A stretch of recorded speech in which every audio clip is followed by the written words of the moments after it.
Welcome back to our How to ISO series. This week we're going to have a look at three things you really need to know if you're implementing a QHSE management system. My name's Andrew Thornhill, Director of IRM Systems, and yes, in our How To series we really draw on a number of decades of experience working in this area, trying to help you identify things that can become a challenge or problematic down the track, even though they may not be immediately evident as you start to implement a system. So number one, yes, top management commitment. You really need your senior management leaders committed to what you're doing at all stages as we design, develop, implement and seek to maintain whether it's our quality, safety, food safety management system, whatever it might be. For various reasons, some of the obvious ones is yes, it's typical that top management provide resources to support our system at those different stages. They also have a crucial role in moving the culture in the direction we really need to support the kind of results we're trying to achieve under our system. Let's say, for example, the kind of safety performance we're trying to achieve under our safety system. In our experience, operational staff are very perceptive to any mismatch between what we're saying we aim to do under our safety system and any kind of behaviours, I guess, of the senior management that don't really support that. They really pick up on that difference, and it can then, as a result, we end up in a situation where we can't expect the operational staff to be particularly motivated about doing the right thing if senior management aren't, essentially. So yeah, that key role in moving the culture in the direction we want it to move. Again, there is a little issue that can occur sometimes too if we're the person responsible for implementing the system, so maybe we're in the safety, environment or quality compliance role, that issue of authority. And I'll give you an example. If we've got 6 departments in our business, 5 of the departmental managers are really supportive of and aware of what they're expected to do and are delivering on what they're expected to do under let's stick with the example of a safety system. Under that safety system, the 6th departmental manager is not. Their focus is elsewhere.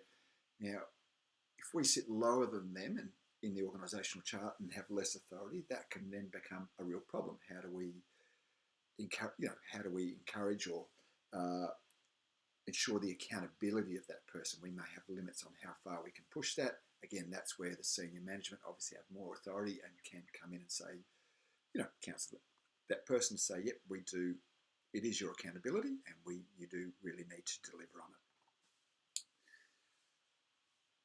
on it.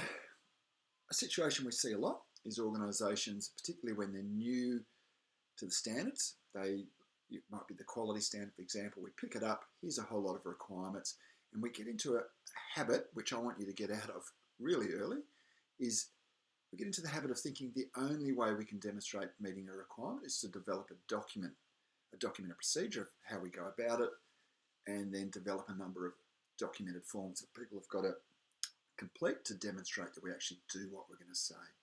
In our previous video, we said ISO itself has moved its focus to the processes you need to achieve the outcomes you're trying to achieve.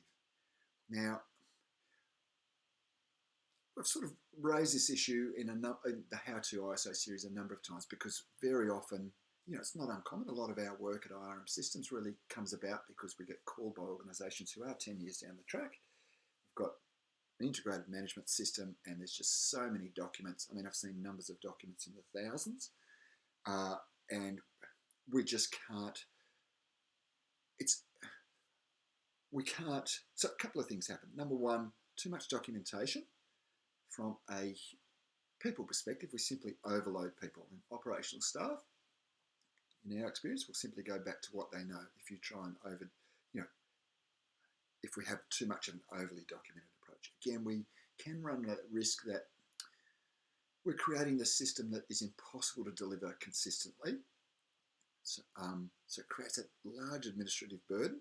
It's also impossible to deliver on consistently, which then actually creates a little, pardon me, a legal risk, because it's explained a lot better than I can, but Greg Smith in his fantastic book called Paper Safe, which is looking at really, he's a WHS lawyer from Western Australia, and he really highlights that, yes, if you are not consistently doing what you're doing, say you're going to do under your safety system, then if we end up in court because we've had some kind of serious harm injury, that can become a very big legal liability, because it'll be used by,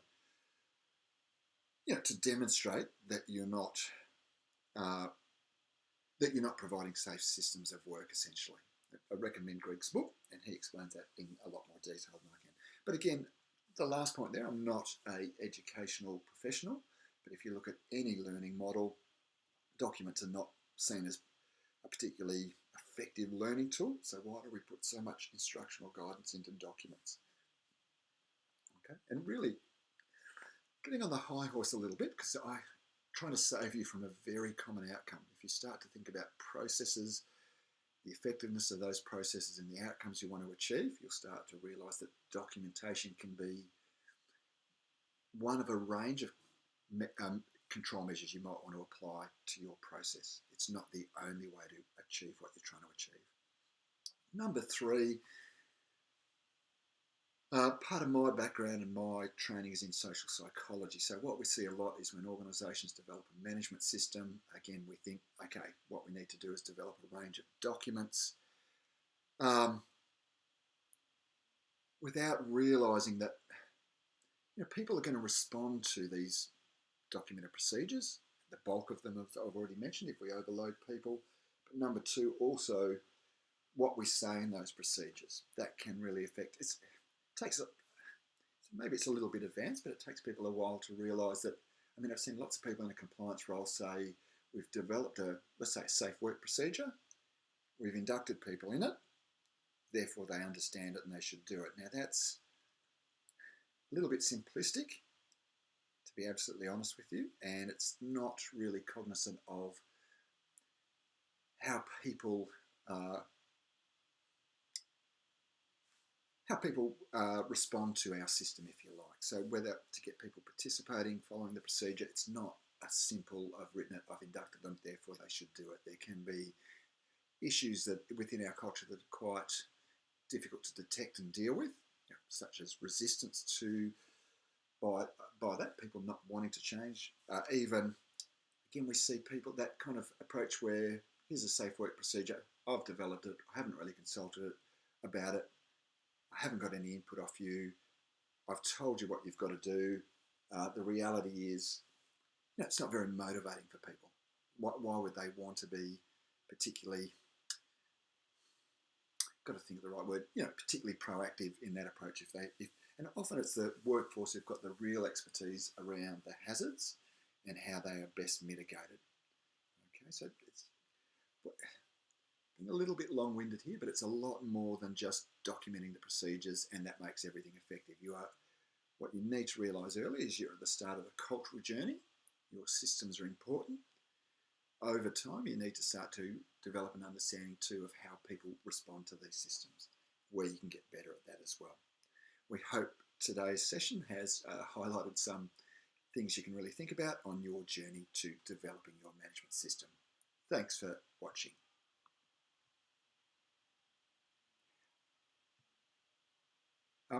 Any of the resources we do mention in this series, yes, they are posted on our resources page on rmsystems.com.au. Thanks for listening.